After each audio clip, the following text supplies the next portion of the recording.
இந்த காந்தியடிகளை கொண்டு போய் ரேமான் ஷோரூமுக்குள்ளே விட்டால் எப்படி இருக்கும்?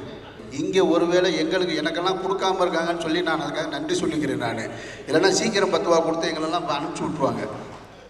இந்த விழாவுக்கு என்னை அழைத்ததற்கு நன்றி அப்படின்னு சொல்லி தான் பொதுவாக ஆரம்பிக்கணும். ஆனால் நான் அப்படி ஆரம்பிக்க முடியாது. ஒரு திரைப்படத்தில் ஒரு கிணத்துக்குள்ளே ஒரு குழந்தை விழுந்துடும். எல்லோரும் கூட்டமாக நின்று வேடிக்கை பார்த்துக்கிட்டு இருப்பாங்க. அப்போ இந்த காமெடி நடிகர் செந்தில் வந்து நின்று பார்த்துட்ருப்பார். பார்த்துட்டு இருக்கும்போது எல்லோரும் அந்த குழந்தைய காப்பாற்றுறது எப்படின்னு கேட்டுட்டு இருக்கும் பொழுது கொஞ்ச நேரத்தில் செந்தில் உள்ளே குதித்து அந்த குழந்தைய காப்பாற்றிடுவார்.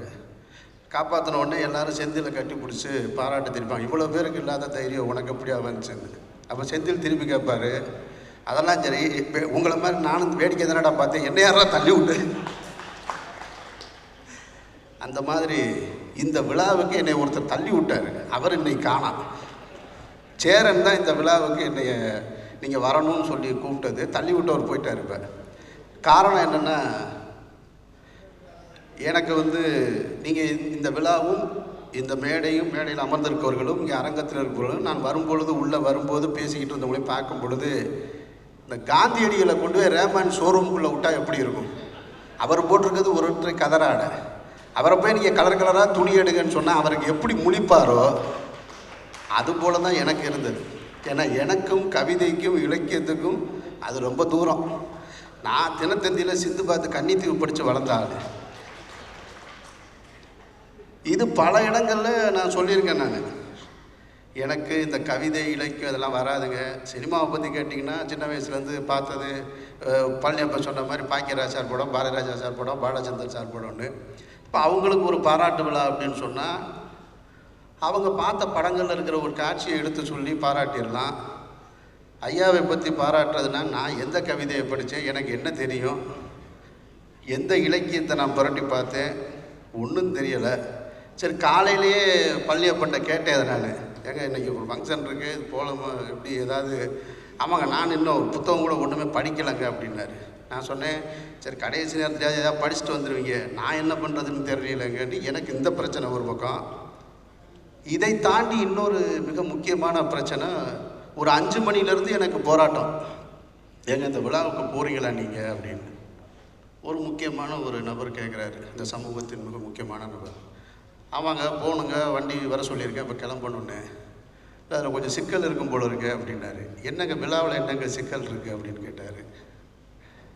இல்லைங்க அதில் வந்து அது கவிக்கோ அவர்களுடைய இஸ்லாமிய விழா மாதிரி தெரிலங்க, பாரதிய ஜனதா கட்சியை சேர்ந்த தமிழிசை சவுந்தரராஜே இலக்கணேசன் எல்லாம் வேறு வர்றாங்க போல இருக்குது, நீங்கள் அங்கே போகிறீங்களேன்னாங்க. இதனால் இப்போ புதுக்குண்டை தூக்கி போடுறீங்க அப்படின்ட்டு கொஞ்ச நேரத்தில் நான் என்ன பண்ணிட்டேன், என்னுடைய வண்டி சர்வீஸ் விட்டுருக்கனால ஒரு வாடகை வண்டி எடுத்திருந்தேன். அந்த வண்டியை திருப்பி அனுப்பிச்சிட்டு நான் ஒரு ஆலிம் ஒருத்தருக்கு, மதகுரு, இஸ்லாமிய மதகுரு ஒருத்தருக்கு ஃபோனை போட்டு கேட்குறேன். நான் இந்த மாதிரி போகலான்ற விழாவுக்கு இப்படி ஒரு பத்திரிகைகளில் இந்த மாதிரி ஒரு சூழல் இருக்கிறனால போகலைன்னு.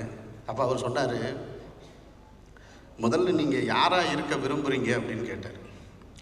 நான் கேட்டேன், இந்த சமுதாயத்தில் ஒரு நல்ல மனிதனாகவும் இஸ்லாமிய கொள்கைகளை பின்பற்றி நடக்கக்கூடியவனாகவும் இருக்க விரும்புகிறேன் அப்படின்னு.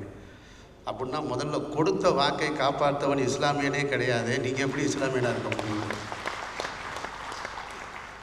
முதல்ல நீங்கள் அதை போய் நிறைவேற்றுங்க. அங்கே யார் வர்றா என்ன வர்றான்றது உங்கள் வேலையாது. நீங்கள் போங்க, கொடுத்த வாக்கை நிறைவேற்றுங்க, அந்த விழாவுக்கு போங்க, என்ன உங்களுக்கு தோணுதோ அதை நீங்கள் சொல்லிட்டு வாங்க அப்படின்னு.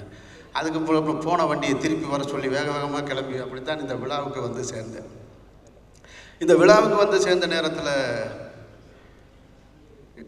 மலேசிய அமைச்சர்கள் உட்கார்ந்துருந்தாங்க. அதில் குறிப்பாக சென்டரில் இந்த கீழே உட்காந்துருக்கவர், அவர் ஐயாவோட பேர் தெரியல எனக்கு, காவி உடை அணிஞ்சு சென்டராக உட்காந்துருந்தார். இவர் எந்த மடாதிபதியை சேர்ந்தவரோ, இது வேறு நமக்கு ஒன்றும் புரியலை. இது எந்த மடத்துக்காரன்னு தெரியல, பேரை கேட்டால் பக்கத்தில் யார்கிட்டையும் கேட்கவும் முடியாது அப்படின்னா அவர் ஒரு கருத்து சொன்னார். அதுதான் முக்கியமான கருத்து. இங்கே நான் 3 பொய்யை பற்றி சொல்கிறேன்னு சொல்லிவிட்டு 3 பொய்ன்னு சொல்லிட்டு 3ஆவதாக சொன்னார், நீங்கள் இஸ்லாமியனே இல்லை அப்படின்னு. அதைத்தான் இங்கே நாங்களும் சொல்லிக்கிட்டு இருக்கோம், அவர் இஸ்லாமியர் இல்லைன்னு. நீங்கள் என்ன சொல்கிறது?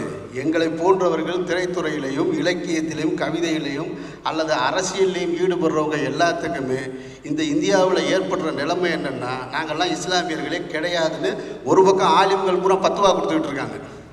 இதையெல்லாம் தாண்டி தான் நாங்கள் வர வேண்டியிருக்கு. கருப்பள்ளியப்பனுக்கோ பாக்கியராஜ் சாருக்கோ எங்கள் அண்ணன் சீமானுக்கோ இதெல்லாம் கிடையாது. ஆனால் இஸ்லாமியர்கள் பொதுத்தளத்தில் வந்து நின்னால் அவர்கள் சந்திக்கக்கூடிய விமர்சனங்கள் வந்து ரொம்ப கடுமையானது, கொடுமையானது. அப்படிப்பட்ட ஒரு சூழலில் தான் நாங்கள் எல்லாம் நின்றுக்கிட்டு இருக்கோம். அப்படி ஒரு விமர்சனத்துக்கு உள்ளாகக்கூடிய இடத்துல ஐயா கவிக்கோ அவர்கள் எனக்கு முன்னால் இங்கே இருந்திருக்காரு அப்படின்னு நினைக்கும் பொழுது நான் கொஞ்சம், ஏன்னா நான் உள்ளே வரும் பொழுது சினிமாவுக்கு முதல்ல ஊர்லேருந்து வந்தவுடனே என்னை பேர் தான் மாற்ற சொன்னாங்க. எனக்கு ஏற்பட்ட அனுபவம் என்பது உங்கள் பேரை மாற்றிக்கிங்க, ஏன்னா சினிமாவில் ஒரு இஸ்லாமிய பேரோடு நீங்கள் இருக்கக்கூடாதுன்னு. ஏங்க எங்கள் அத்தா அம்மா வச்ச பேருங்க, இதை எப்படிங்க நான் மாற்ற முடியும் அப்படின்னு நான் சொன்னேன். இல்லைங்க பேரை மாற்றிக்கிங்க, இங்கே நிறையா பேர் அப்படி தான் இருக்காங்கன்னு சொல்லி.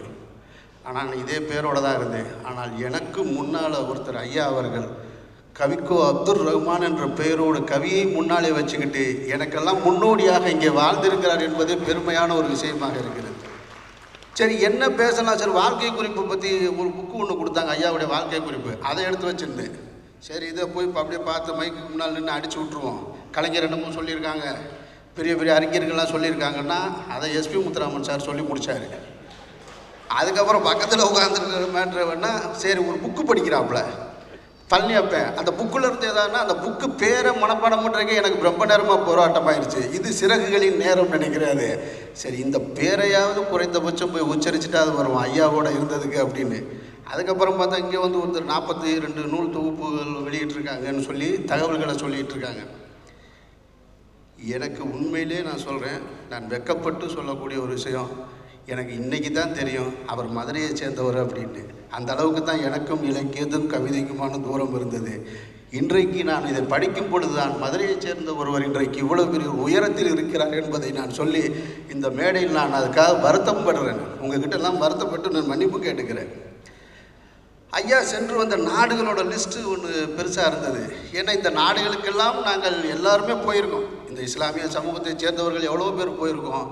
என்ன ஏதாவது வியாபாரம் பண்ண போயிருப்போம், குருவியாக போயிட்டு வந்திருப்போம், இல்லைன்னா ஏதாவது பொருள் வியாபாரம் பண்ண வணிகம் செய்ய போயிருப்போமே தவிர கவிதையும் இலக்கியத்தையும் தமிழையும் விதைப்பதற்காக சென்ற ஒரே ஒருவர் இருக்கிறார் என்றால் அது கவிக்கோ அப்துல் ரஹ்மான் அவர்கள் தான். ஏன்னா இது இப்படி ஒருத்தர் இனிமேல் இந்த சமூகத்தில் கிடைப்பாரா என்பதே ஒரு ஆச்சரியமான ஒரு விஷயம். அதுலேயும் அந்த ஏன்னா நாங்கள்லாம் அம்மிகுத்துற கூட்டத்தை சேர்ந்தவங்க, அங்கேருந்து வந்திருக்கோம். அவர்களுடைய பார்வையில் பழனியப்பன் சொன்னது மாதிரி நீங்கள் வரலன்னா எடுத்துக்கிடுவோம் உங்களுடைய கவிதைகள்லேருந்து சிலவற்றை அப்படின்னாங்க. லிங்குசாமி பக்கத்தில் உட்காந்து சொல்கிறாரு, அதெல்லாம் நிறைய எடுத்துட்டாங்க.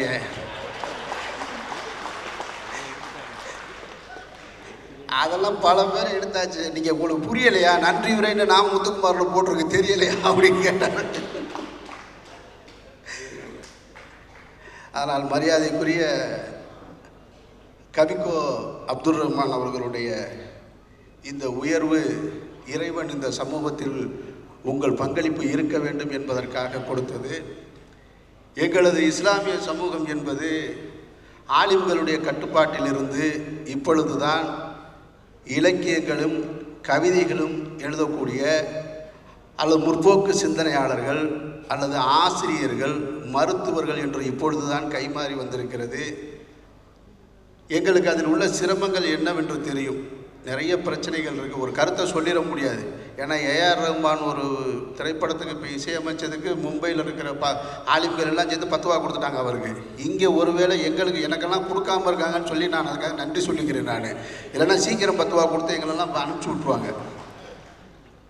உங்களுடைய பங்கு என்பது திரைத்துறைக்கு வேண்டுமா இல்லையா என்பது எனக்கு தெரியவில்லை. நிச்சயமாக நீங்கள் அம்மி கொத்தி இருந்தால் சிலையாகவே வந்திருக்கும் என்று எஸ்பி முத்துராமன் சார் சொன்னாங்க. நானெல்லாம் அம்மி குத்துனா அம்மியாகவே வருமானே தெரியாது. ஆனால் நீங்கள் இந்த சமூகத்திற்கு இப்படிப்பட்ட ஒரு பிரச்சனைகளை சந்திச்சிருக்கு, நீங்கள் தான் எனக்கு முன்னோடி. நான் உங்களை நான் எடுத்துக்கிறேன் இன்றைய தினத்திலிருந்து.